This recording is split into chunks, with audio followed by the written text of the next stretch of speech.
જય ગૌ માતા, જય ઠાકોરજી, ધનરાજ પ્રાકૃતિક ફાર્મ, નારણભાઈ વસરા.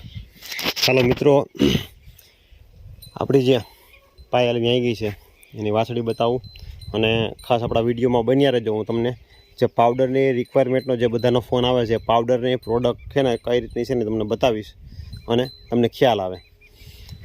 ખાસ મહત્ત્વની વાત કે આપણે લિંક આમાં નાખી દેશું કે આપણે ઘણા બધા વિડીયો એવા કીધા 100% વાછડી આવે, 100% વાછડી આવે. તો એક ગાય વ્યાય એમાં વાછડી આવે તો એક તફાક હોય, બાય ચાન્સ આવી ગઈ. બીજી ગાય વ્યાય વાછડી આવે તો બાય ચાન્સ આવે, પણ ત્રીજી ગાય વ્યાય તો એમાં પણ આવે. 4 ગાયો વ્યાણી, એમાં 4 ગાયમાં આપણે ખુલાસો કર્યો. એક ગાયમાં વાછડું આવ્યું એનું કારણ પણ આપણે જાણ્યું, બરાબર. તો આ છે આપણા રુદ્રની વાછડી. સેમ જોઈ લ્યો, રુદ્ર કરતાં સેજ મોઢું વધારે છે અને બીજે બધે જે રુદ્રને જે કલર છે આ તમે જોઈ શકતા હશો. રુદ્ર આપણો બધી જગ્યાએ, હા, ડોકની નીચે ગોદડીમાં, શરીરમાં, પેટે, પગમાં, સાથળના ભાગે કલર કોમ્બિનેશન બહુ સારામાં સારો ખેંચવા માંડ્યો. અને આપણો આ વાછડો નથી ગમતો, બીજા આગલા બધા વાછડ જતા રહ્યા. એક અહીંયા આંખ ઉપર મોં છે અને એક ડોકે મોં છે. આ વાછડાની જે ફિટનેસ છે ને એ ફિટનેસ જોવા ઓછી જડે. અને આ સોનલનો વાછડો છે, આ પણ આપણે ફ્રી ઓફ જ દેવાનો છે. 1 વર્ષ દિવસનો વાછડો છે, ગયા વેતરનો. તમે એની મૂત્રાની અને ફિટનેસ તમે જોઈ શકતા હશો, પગની. અને એકદમ સરસ મજાનું ગોળ માથું અને એકદમ સરસ મજાનું માથું કરશે, કાન સરસ, બરાબર. આની મામાં ગયા વેતર 11.5 લીટર દૂધ, એ પણ આપણે વિડીયોમાં છે, એ પણ આપણે કોમેન્ટ બોક્સમાં નાખશું. બીજા નંબરમાં આપણી જ્યારે આ પાયલ ફેરી એમાં કોમેન્ટ બોક્સમાં નાખશું, એમાં તારીખની ઇન્ક્વાયરી તમે કરી લેજો એટલે તમને ખ્યાલ આવે કે ખરેખર શું સાચું છે. આપણી આ ગાયને વાછડી આવી છે, પાયલને આપણી આ ગાયને વાછડી આવી હતી, કોઈ પણ કારણોસર એ વાછડી મરી ગઈ. હૃદયના ધબકારા એને વધારે હતા અને આપણી પાયલ મરી, ઓલે ભાઈ સોરી, શ્રી એની માં મિશ્રી એ મરી ગઈ. આ એની વાછડી શ્રી, બરાબર.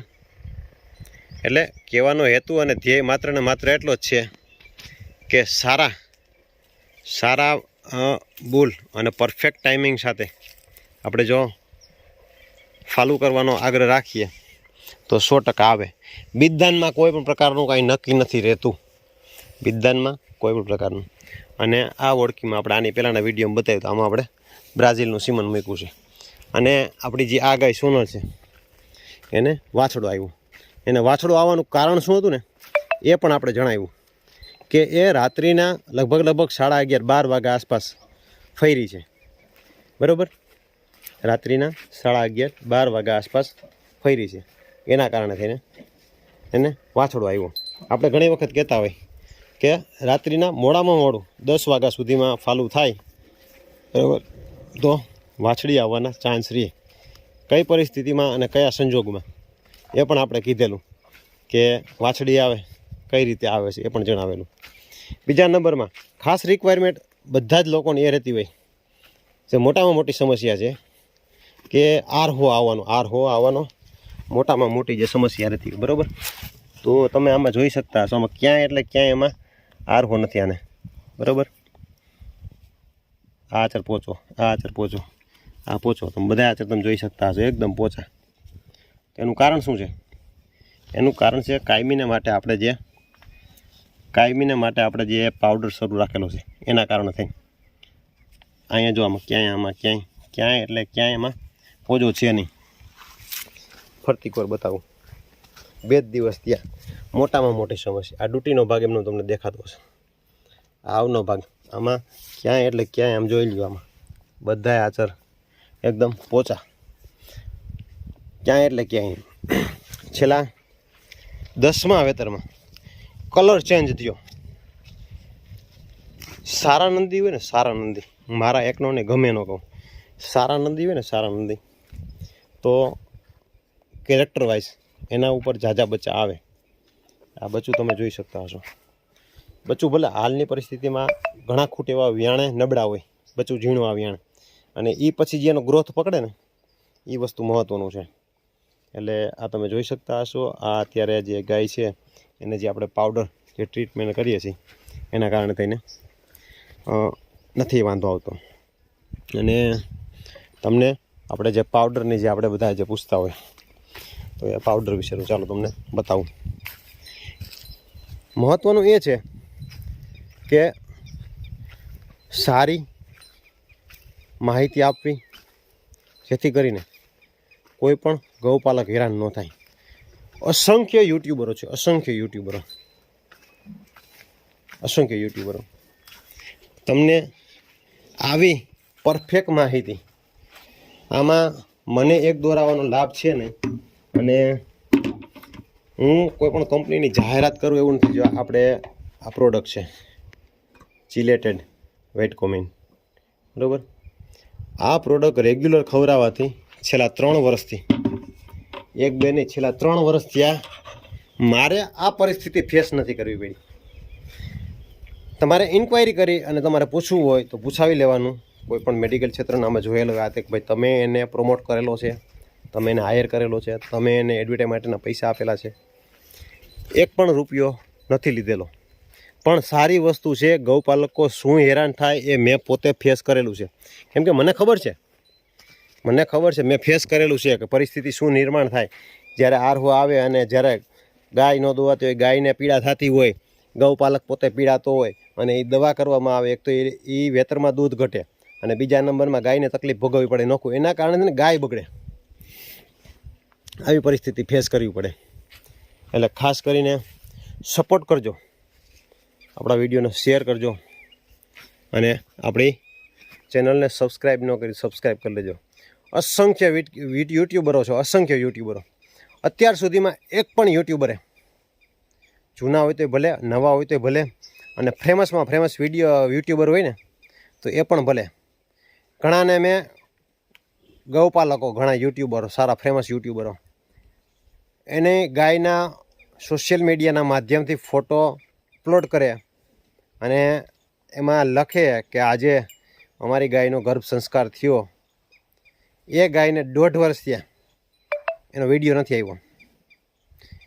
જેવો એને ફોટો તે દી અપલોડ કર્યો, સેમ દિવસે આપણે એને કીધેલું કે તમારી ગાયને આજે વાછડું આવશે. 3 થી 4 કોમેન્ટ કરી, વર્ષ દિવસ પછી કોમેન્ટ કરી, પૂછવામાં ટ્રાય કરી આપણે, પણ એક પણ રિપ્લાય નથી મળેલો. તો આજે એ સારી માહિતી આપતા હોય, વંદન છે એને, બરાબર. યુટ્યુબ છે, આમાં તો ભાઈ છૂટા વિચારો હોવાના ઘા કરે, પણ પ્રેક્ટિકલી હોય ને, આને પ્રેક્ટિકલી કહેવાય. આ પ્રેક્ટિકલી, જ્યાં બચ્ચું રખડે ને પ્રેક્ટિકલી, બરાબર. આ બચ્ચું રખડે પ્રેક્ટિકલી, જો ઓલું બચ્ચું આ રખડે પ્રેક્ટિકલી, અને જે આપણે હોયું ગયું એ પ્રેક્ટિકલી. અને ઘણાના બધાને લીધેલા છે. અને એક ભાઈને ફ્રી નથી, જવાનું નથી, બરાબર. પ્રેક્ટિકલી ઉપરા ઉપર 2 વેતર 3 ગાયોને વાછડા આવ્યા. એ ભાઈ મારા સંપર્કમાં આવ્યા 2 વર્ષ પહેલાં, 3 વર્ષ પહેલાં, બરાબર. ત્યારે આપણે આ બાબત ઉપર ચર્ચા નથી કરેલું. આપણે ખાલી એક્સપેરિમેન્ટ જ હતું કે આમાં કઈ રીતે કેમ આવે ને. એ પછી આપણે વર્ષ દિવસથી આ વિડીયો બનાવવાના ચાલુ કર્યા કે ગાયમાં 100% વાછડી આવે. એક ગાયમાં આવે તો બરાબર, 2 ગાયમાં 3 ગાયોને વાછડી, બીજા વેતરમાં 3 ગાય, ભાઈ એક ગાય વેચી નાખી હતી, બે ગાયને વાછડી, બરાબર. એટલે આ છે મહત્ત્વનું. આજે મને કોઈ પસંદ કરે ન કરે એ બધી પછીની વાત છે. જેટલા સાંભળે એ બધાનો ખૂબ આભાર, ન સાંભળે એની વાત આખી અલગ છે. જ્યાં લગી નથી પહોંચ્યા ત્યાં આગળ જતાં ગૌ માતાના કૃપાથી પહોંચી જાવ ને તમારા બધાના મિત્રોના આશીર્વાદથી પહોંચી જવું આપણે, બરાબર. પણ અત્યાર સુધીના એક પણ યુટ્યુબરે આ બાબતથી નથી કીધું કે ભાઈ તમારી ગાયને વાછડી આવે, બરાબર. એક સારા એવા બ્રીડરને આપણે કીધેલું અને એ પછી ડોઝ લઈ આવ્યા, એને પછી ઉતાર્યા ન ઉતાર્યા બધી પછીની વાત છે. સેમ એક કલરની અને એક જ સમયના આવેલા ડોઝ 3 જગ્યાએ વાછડી. આ મારી જે વાછડી છે ને મોહનની, એવી જ 2 વાછડી બીજી છે. હું તમને અમારી મોહનની વાછડી બતાવું. એવી સેમ એ જ કલરની બીજી 2 જગ્યાએ 2 વાછડી છે. હવે એને એ રીતે આપણે કીધું એ પ્રમાણે ડોઝ બનાવી ઉતાર્યા હોય, કેમ ખબર, બરાબર, કે ભાઈ આવી રીતે આમ ડોઝ ઉતારો તો સામેવાળા વ્યક્તિ એની ગાય આના સમયે આવે મૂકે તો બાય ચાન્સ એને આવવાના પ્રશ્ન રહીએ, વાછડી આવવાના. આ વાછડીનો કલર જોઈ લેજો, બરાબર. સેમ આ જ કલરની હું તમને 2 વાછડી તમને બતાવીશ. એ પણ મોહનની વાછડી છે. તો કહેવાનો હેતુ અને ધ્યેય એ છે ખાલી માત્ર ડોઝ બનાવવાળા થોડુંક ધ્યાન દે અને ગૌપાલકો પોતાની ગાયને ફાલું કરવામાં ધ્યાન દઈએ. જે મોટામાં મોટો સળગતો પ્રશ્ન છે ને, સળગતો પ્રશ્ન જે વાછડા જે આવે ને જેને ત્યાં, એ તો એને ખબર હોય વાછડા આવતા કેટલી પીડા થાય. વાછડા આવે, વાછડાનો નિકાલ ન થાય. સારા વાછડા હોય એનો વાંધો નહીં, બરાબર. અટાણે બધાને કલરની ડિમાન્ડ છે, કલર જોતો છે. સમજવું હોય, લાઈનવાળા વાછડા હોય અને દૂધાળી ગાયના વાછડા હોય, અને એક સપ્તાહની વાત આખી અલગ છે. બધાને કલર જોતો, દૂધ હોય કે ન હોય બધી પછીની વાત છે, બરાબર. તો તકલીફ એ છે માત્ર. અને આમાં કાંઈ ફોલ્ટ નથી. વાછડો બધી રીતે કેરેક્ટરાઇઝ બધી સારો, ખાલી 2 મ છે એના કારણે મારે ત્યાંથી 3 વાછડા લઈ ગયા. એ લોકોને આ વાછડો ન ગમ્યો. બધાયથી સારામાં સારો વાછડો આ, બધાયથી સારામાં સારો. એટલે કહેવાનો હેતુ અને ધ્યેય માત્ર ને માત્ર એ છે કે ખાલી વાતું કરવાથી ગૌસંવર્ધન સુધરે નહીં. પ્રેક્ટિકલી જમીની સ્તર ઉપર કામ કરવું પડે, અને આપણે કરીએ અને કરીને પ્રૂફ કરીને બતાવીએ તો જ એમાં સફળ કહેવાય. કેમ કે યુટ્યુબરો તો ઘણા બધા છે, માત્ર ખાલી કહેશે આમાં એટલું દૂધ ને આમાં એટલું દૂધ ને. આપણે દૂધે જે પરફેક્ટ ટાઈમિંગથી અને આપણે જે કહી આવનારા સમયમાં મને ગમે ત્યારે 10:30, 11, 12 વાગે ફોન કરીને કહેવાનું કે આજે સાંજે આપણે ગાય તમે દો અમારે જોવા આવી છે. એક દી અગાઉ નહીં કહેવાનું.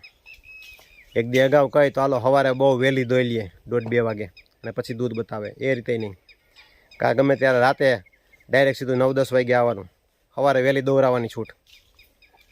પ્રેક્ટિકલી જીવે ને, પ્રેક્ટિકલી એને જ પરફેક્ટ કહેવાય. વાતું કરે કાંઈ ન થાય, અને ચોપડાના રજિસ્ટર ઉપર લખેલું હોય ને એનું કાંઈ ન કાંઈ કહેવાય. આવનારા સમયમાં કોઈ એવું કરે, કોઈ માધ્યમ થાય, વિચારો આપણી પાસે પણ સરસ છે.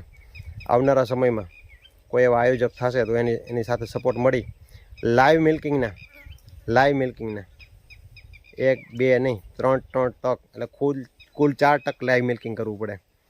3 ટક લાઈવ મિલ્કિંગનું ગણવાનું, બરાબર. 30% બાદ કરી અને એ મિલ્કિંગ 24 કલાકનું ગણવાનું. પછી ખબર પડે કોણ મેદાનમાં કેટલા રીએ ને કેટલા ન રીએ. અમારી ગાયમાં 15 લીટર દૂધ ને 12 લીટર દૂધ ને વાતું થાય. ખાલી નળ ચાલુ કરીને મૂકીએ તો ડોલ ભરાતા વાર લાગે. એટલે 7-8 મિનિટના વિડીયોમાં બતાવી દઈએ ને કે અમારી ગાયમાં 10 લીટર દૂધ છે ને, એમ કહ્યું કે ખાઈ લેવું, ખાઈ લે અડી કાઢીને. ખૂબ સારા ગૌપાલકો પાસે છે, નથી એવું નહીં. ઘણા એવા સારા એવા મેળા છે, પણ જે પરફેક્ટ બ્રીડરો અને સારા ગૌપાલકો છે ને એ મેળામાં લઈ નથી જતા. હવે સારા નંદી હોય, મારા નંદી તો કાંઈ ન કહેવાય. હું તો એમ કહું મારા નંદી તો કાંઈ ન કહેવાય. આનાથી સારા નંદી એવા લોકો એવા નંદી લઈને જાય અને એ નંદીના નંબર ન આવે, બરાબર, તો એમ થાય કે પટકી પડી ગઈ, આબરૂ લઈ લીધી એના જેવું થાય. એટલે હે ને સારા ગૌપાલકો એની ગા નથી લઈ જતી, એના નંદી નથી લઈ જતા. જે મેળાવડા થાય ને, જે હમણાં જ જે આપણે મેળો ગયો એમાં ઘણા બધાને કડવો અનુભવ થયો. સારા નંદી, સારા ઓળકા વાછડા, અને ઓળકાઓની કેટેગરીમાં શું આવે એ પણ ખુદ ખબર ન હોય. ત્યાંથી જઈ અને 7-8 દીમાં વ્યાય એની પહેલાં એ ઓળકામાં નંબર આવ્યો હોય. ખૂબ સારું, સરસ મજાનું જેવા આયોજન થતા હોય, ખૂબ સારું કહેવાય થાય. તો ચાલો મિત્રો, તમને માહિતી ખૂબ સારી અને સરસ લાગી હશે, કોમેન્ટમાં જણાવજો. અને ઘણા બધાની કોમેન્ટનો આપણે જવાબ ન દઈ શક્યા હોય તો એક કોમેન્ટ કરી હતી, તો ભાઈ સોરી, એમાં આપણે એમ કીધું હતું કે ડાયરેક્ટ સીધો ગોંડલિયાનો મોહન છે, પણ ગોંડલિયાનો મોહન નથી. એની માનો બાપ ગોંડલિયો છે, પણ ક્યાંક ને ક્યાંક ગોંડલિયો જાજી જગ્યાએ અડે છે. કહેવાનો હેતુ આપણો એ છે. ચાલો મિત્રો, નવા વિડીયો સાથે મળશું. જય ગૌ માતા. તમારી કોમેન્ટનો જવાબ દેવાનો પૂર્ણ રીતે આશા રાખજો કે આ જવાબ દઈશ, અને આવનારા વિડીયોમાં પાછી બધાની કોમેન્ટનો જવાબ દેવાનો પ્રયત્ન કરીશ. જય ગૌ માતા.